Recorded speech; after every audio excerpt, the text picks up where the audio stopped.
And notorious womanizer, Xerxes' affair with his own niece went too far.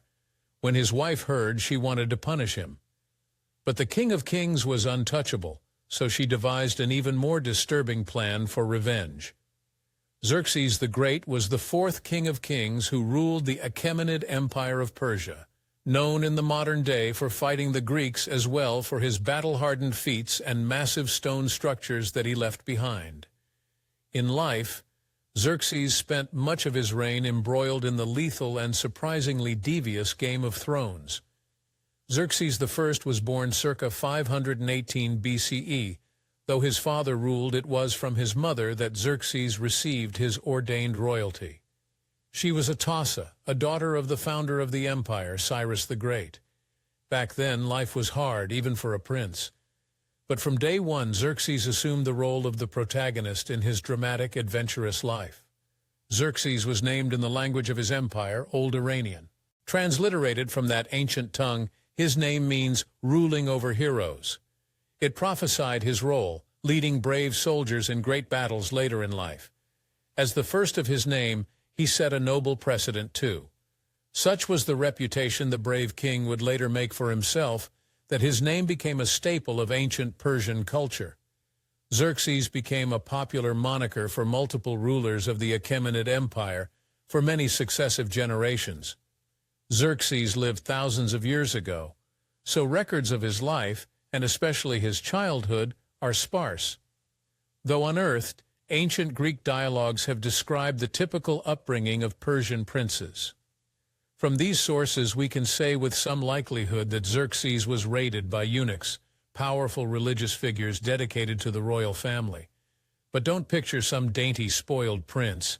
Xerxes' upbringing was intense. At the young age of 7, Persian princes, and therefore most likely the case with Xerxes, learned to ride horses and hunt game, preparing them for survival in the battlefield. But Persian princes needed brain and bronze. By the age of 14, Xerxes would have begun education and courtly matters. Therefore, aristocratic teachers taught him how to be wise, just, prudent, and brave. Throughout his education, Xerxes probably learned the ways of Zoroastrian religion too. The tenets of this faith taught young princes to be truthful, courageous, and self-restraining. It also propagandized them into battle readiness, with honestly very cool slogans like, "Fear for a Persian is the equivalent of slavery." It was a good lesson to teach the young prince. Later in life, Xerxes would face fear like he never dreamed of. The Achaemenid Empire had an impressive knack for integrating rulers with their people. Because at around 16 years old, princes like Xerxes had to partake in 10 long years of national service.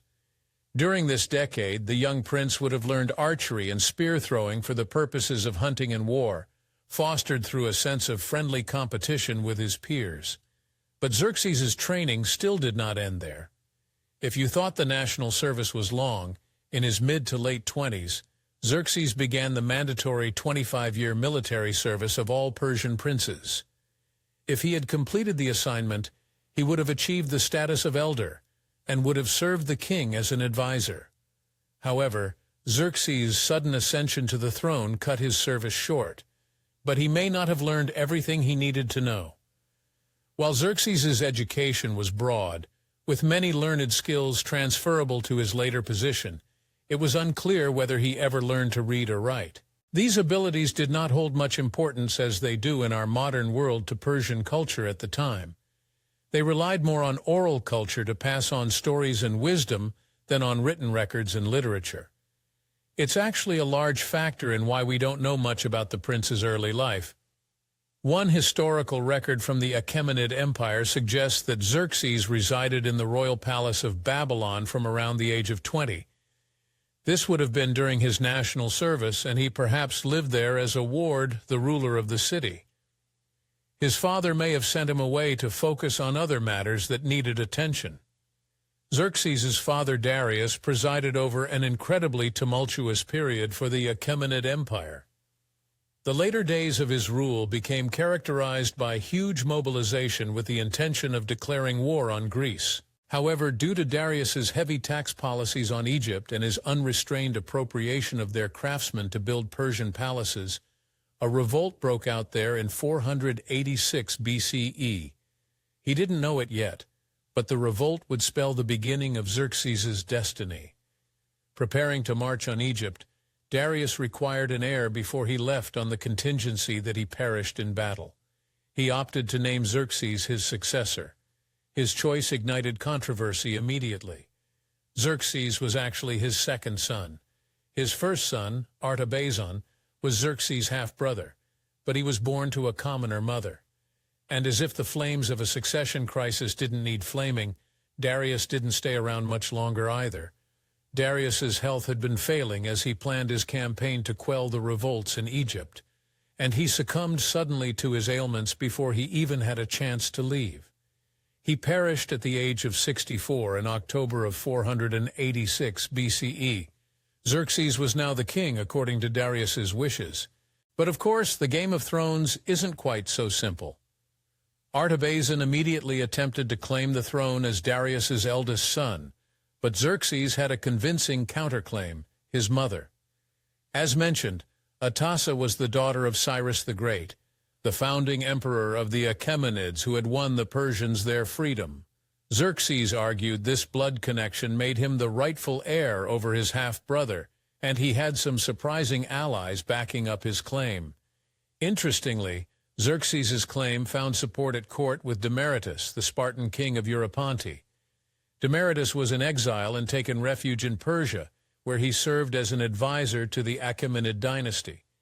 Taking Xerxes' side, the Spartan argued that the eldest son did not have universal claim.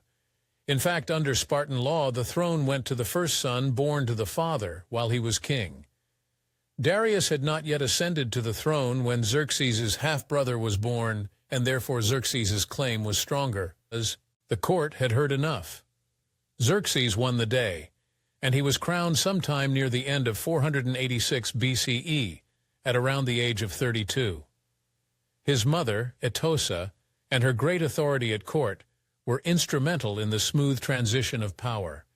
No one inside or outside the palace challenged Xerxes' ascension, but the king needed a queen. Not long after his ascension, Xerxes married his cousin, which was a common practice, a mistress. She and Xerxes had 5 children together, but this king of kings liked to get around, and Xerxes also sired at least 4 other children with unknown wives or mistresses. The king and queen were ready to rule their vast empire.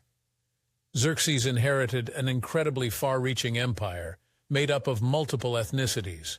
He appears to have been relatively skillful at maintaining unity among these populations, as soldiers of many different nationalities served in his army. He was politically astute in other ways as well. Evidence suggests Xerxes was a firm believer in the supreme deity of Zoroastrianism, Ahura Mazda. However, he presided over an empire made up of many different religious groups and treated them all with respect.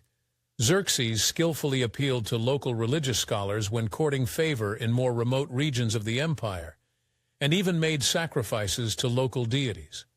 That was the carrot he offered. But he also had a stick, and he could be brutal with it. The situation faced by his father in Egypt was still tense when Xerxes ascended, and another revolt soon broke out in the region.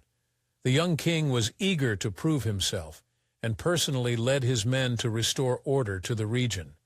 He brutally suppressed the revolt in January 484 BC, destroying Egyptian religious temples as retribution. But that wasn't the end of it. He had to make some subsequent political moves to keep the region in line. After crushing the Egyptian revolt, the region was conveniently left without anyone to govern it, as the previous governor had perished in the battle.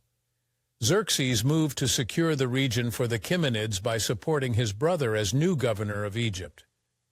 But the campaign came at a serious cost.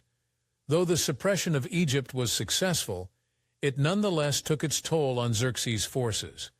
The army his father had mobilized to send into Greece was now significantly weakened. Xerxes, who had intended on going ahead with his father's intended expedition into Europe, had to put his plans on hold to raise a new army, a project which took 4 years. And like a game of whack-a-mole, when one revolt was put down, another popped up somewhere across the empire. More unrest broke out in Xerxes' reign, this time in Babylon. Though the initial revolt, which broke out in July of 484 BC, was short-lived, it apparently only took 2 weeks to suppress. A second, however, broke out 2 years later. The cause is unknown, though it was likely due to tax increases implemented to rebuild Xerxes' army. This second revolt proved more difficult to suppress, taking almost a year. Xerxes once again had to guarantee peace in the region, so he put his foot down. Before the revolts, Babylon appeared to have occupied a special place in the Achaemenid Empire. Achaemenid kings held the titles of King of the Lands, but also a separate title, King of Babylon, implying the region existed as something of a separate entity, united in a personal union with the Achaemenids. Following the revolts, however, Xerxes dropped this title and divided the Babylonian territory into smaller subunits to pacify the region. But he still needed to send a message, and the message he sent was brutal. Some sources claim Xerxes' revenge on the Babylonians did not stop a territorial division. Accounts emerged of a brutal crackdown exerted by the king, where he destroyed buildings, damaged temples, and even stole a sacred statue of the god Marduk, which he melted down. However, modern scholars have disputed the validity of these accusations, dismissing them as made-up stories derived from anti-Persian sentiment. Xerxes wasn't just continuing his father's plans to invade Greece and tribute to his old man. The Achaemenids had a score to settle, with the Athenians, Naxians, and Eretrians, after these Greek city-states had successfully revolted against Persian rule during Darius's reign. Xerxes felt he had inherited the task of punishing them, something he was already plenty good at. He set out to ensure the campaign would run as smoothly as possible. Xerxes did not limit his preparations for the invasion to simply shoring up his armies. He literally moved heaven and earth to smooth the journey to Greece. Well, the earth part, at least. He oversaw the digging of the Xerxes Canal through the Mount Athos Peninsula, had provisions brought ahead and stored along the road, and built 2 bridges across the Hellespont Strait. All this meant he also had to confront some serious challenges from Mother Nature. According to a Greek historian, Xerxes' first attempt at bridging the Hellespont Strait failed after a storm completely destroyed the construction project. Hilariously, an angered Xerxes ordered a sharp punishment on the strait itself. He had the Hellespont whipped 300 times and even ordered his men to throw ankle shackles into the water. He may laugh, but the strait apparently learned its lesson as the second attempt at the bridge was successful. The stage was set. Xerxes was not the type of ruler to just send men to die from the comfort of his palace. With the construction projects completed, in the spring of 480 BCE, Xerxes personally led his army across the Hellespont into Europe. But a thing few people realized is, things got off to a good start. The Persians looked to be at an advantage as the campaign commenced. Xerxes and his army handily won their first few conflicts, including a large naval battle. The fate seemed to be on Xerxes' side, and there were domestic factors that put the Greeks at a serious disadvantage. Xerxes' invasion seemed well-timed. The Greek region was still reeling from a recent Carthaginian invasion of Sicily, which had significantly weakened 2 powerful regional monarchs, preventing them from offering support to the Greeks in Xerxes' warpath. On top of that, many smaller Greek states saw the writing on the wall and decided to side with the Persians. It must have seemed wise when they saw Xerxes' army. Between the fleet and the army, Xerxes' forces numbered somewhere between 60,000 and 1 million combatants, a staringly sized force for the era. His numbers included an elite fighting force of around 10,000 men, known as the Immortals. Still, the Greeks put up a fight. One of the most famous battles of the campaign was the Battle of Thermopylae, fictionalized in the 2006 movie 300. Xerxes' forces faced off against the famous Spartans, led by King Leonidas. Legend has it that the Spartan force numbered only around 300 men, hence the movie title, and actually managed to hold their own against the massive Persian force. But you didn't see what happened next in the movie. The Persians won the day in the end, resulting in the capture of the city of Athens. Following the destruction of Athens, Xerxes seemed unstoppable. The Persians now controlled most of the Greek mainland, an oppressively sizable landmass, but the king was getting cocky. With most of the land conquered, Xerxes now set his sights on the Greek fleet. However, a Greek advisor counseled the king to send part of his fleet to the Peloponnesus. The conditions for a naval engagement were unfavorable, and the advisor thought it would be best to await the dissolution of the remaining Greek armies. Xerxes ordered his entire fleet to engage the Greek navy in what became known as the Battle of Salamis. It was a disastrous mistake. The Greek fleet, with something of a home advantage in the poor conditions, trounced the Persians. The decisive defeat meant Xerxes suddenly found himself on the back foot. He began to fear that the Greeks would attempt to trap his army in Europe by destroying the Hellespont bridges.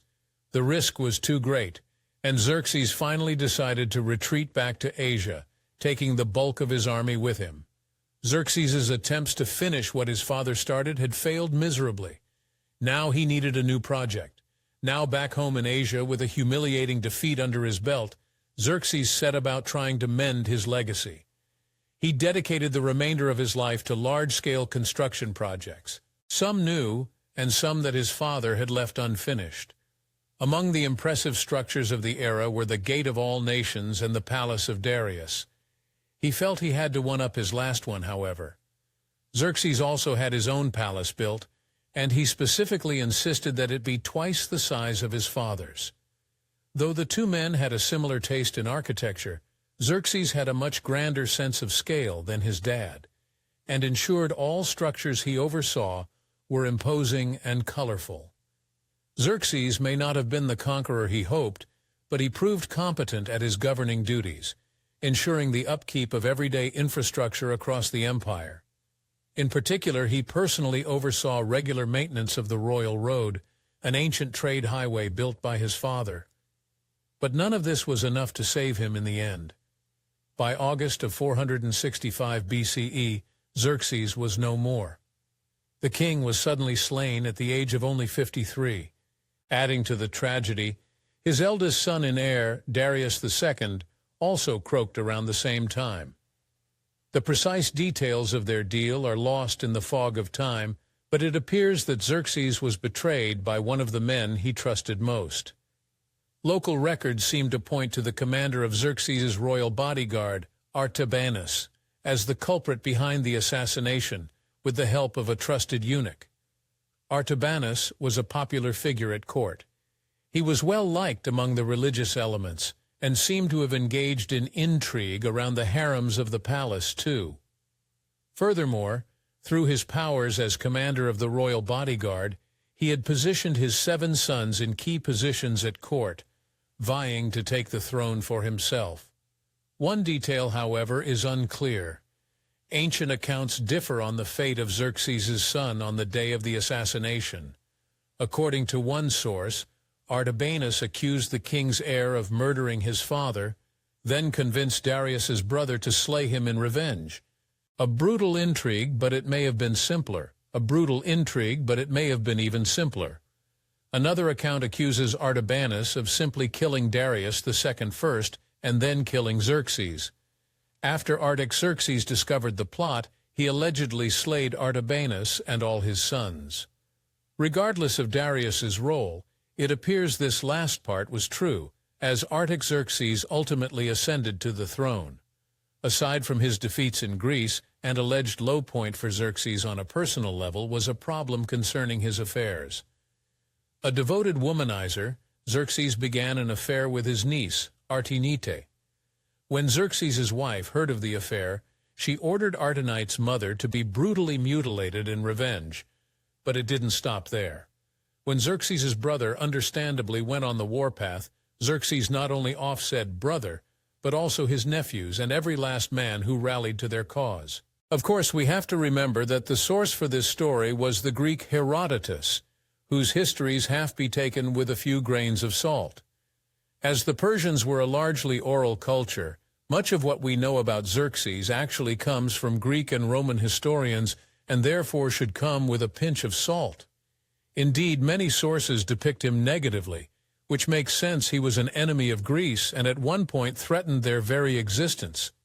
Still, it says a lot about Xerxes' skills, even when his haters had to admit he knew what he was doing most of the time. One mistake on a campaign cost Xerxes dearly.